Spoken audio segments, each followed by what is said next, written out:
estamos aquí con Amparo para poder evacuar todas las consultas que fuimos recibiendo a través de las redes y las nuestras propias. Doctor, bienvenido. ¿Qué tal, doctor? ¿Cómo están? Muy buenos días. Tani, buen día, Amparo. Gracias por la invitación. Y bueno, para hacer una introducción del problema, así como dijo Sani, estamos viendo cada vez más consultas por pacientes, tanto niños, jóvenes o adultos, por el uso excesivo de la pantalla. Y sobre todo mucha gente y los televidentes preguntaban, ¿será que este uso excesivo que nos generó la pandemia, en mucho tiempo estar viendo los celulares, la telecomputadora, podría desencadenarse en algún tumor o en algo un poquito más grave, doctor, o no?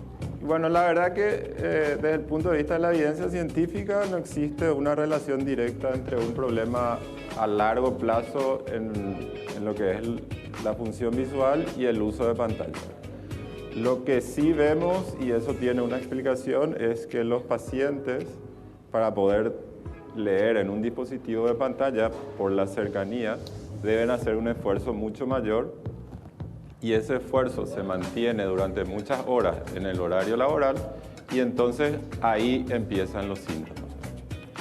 ¿Cuáles son? Y los síntomas generalmente justamente se asocian a la cantidad de tiempo que el paciente debe enfocar un objeto cercano.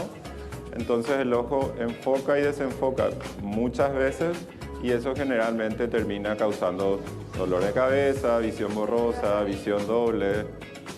Doctor, ¿esto puede dañar también la visión de forma permanente o lo que produce son estos síntomas que decía usted como dolor de cabeza y algo temporal, o ya se puede traducir en una necesidad ya de, por ejemplo, usar lente porque cambia la visión, la graduación que uno necesita?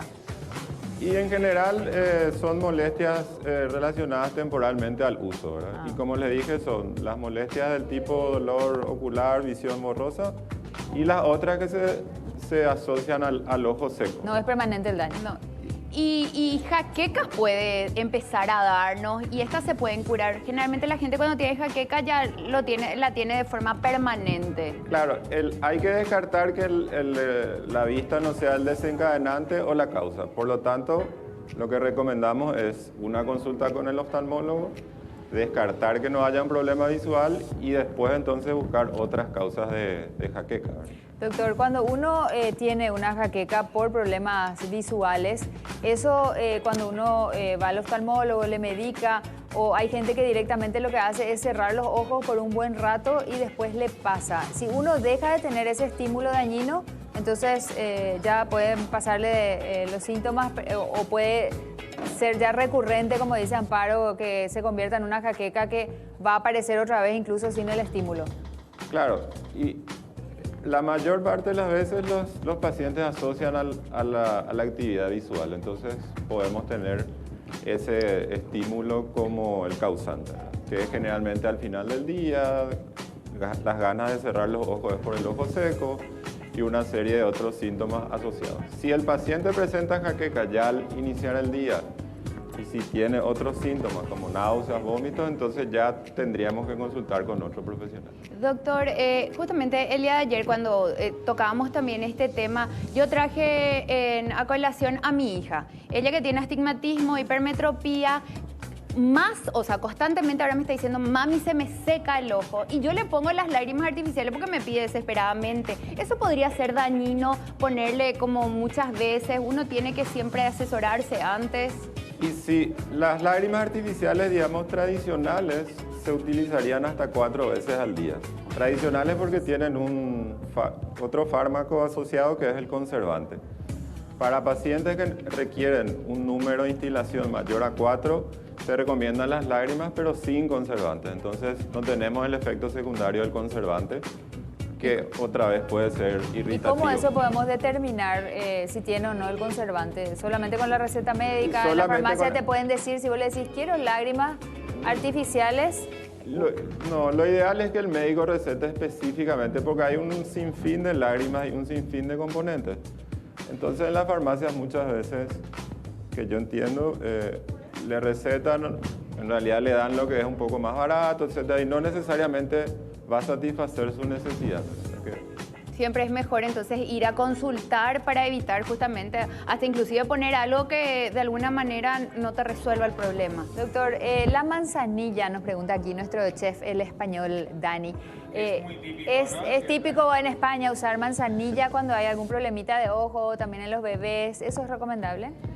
Bueno, primero que si vamos a usar manzanilla tiene que estar bien colado, que no haya ningún resto de la hierba.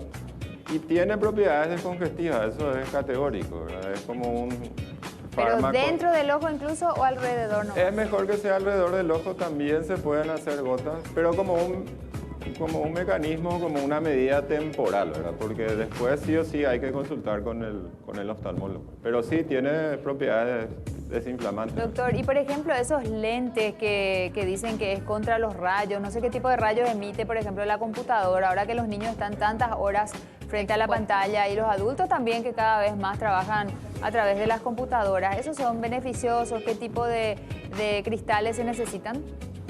Fundamentalmente lo que más se recomienda es usar los filtros antirreflejos porque lo que genera molestias a nivel ocular es el brillo de la el brillo de la pantalla. Entonces recomendamos bajar el brillo, tener un monitor con buen contraste y el lente con filtro antirreflejo demostró que da mayor comodidad al usar los dispositivos de pantalla en general. Y posteriormente se usa el filtro V400, que sería el filtro ultravioleta si es que uno va a estar fuera, ¿verdad?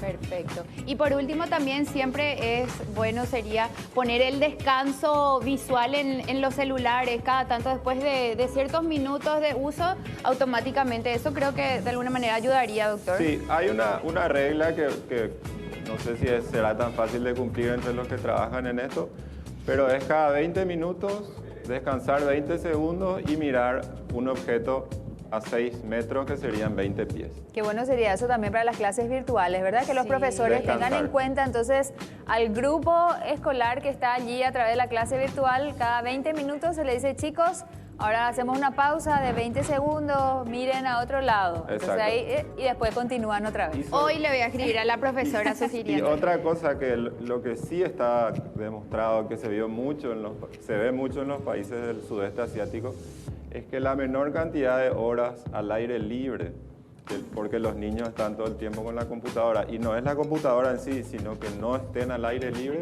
se asocia a la mayor incidencia de miopía. O sea que es importante que los niños hagan actividades al aire libre. O sea que la miopía no es hereditaria, nomás se puede generar. Sí, tiene un factor hereditario, pero después se fue estudiando qué otros factores influyen y la menor cantidad de horas al aire libre está asociada a una mayor incidencia de miopía. O sea que lo importante no es solo que no usen computadoras, sino que hagan actividades al aire libre. Muchísimas gracias. El doctor Carrón nos acompañaba, Amparo, disipando algunas dudas, así que si es que quieren más información, seguramente la encuentran en las redes también. Vive la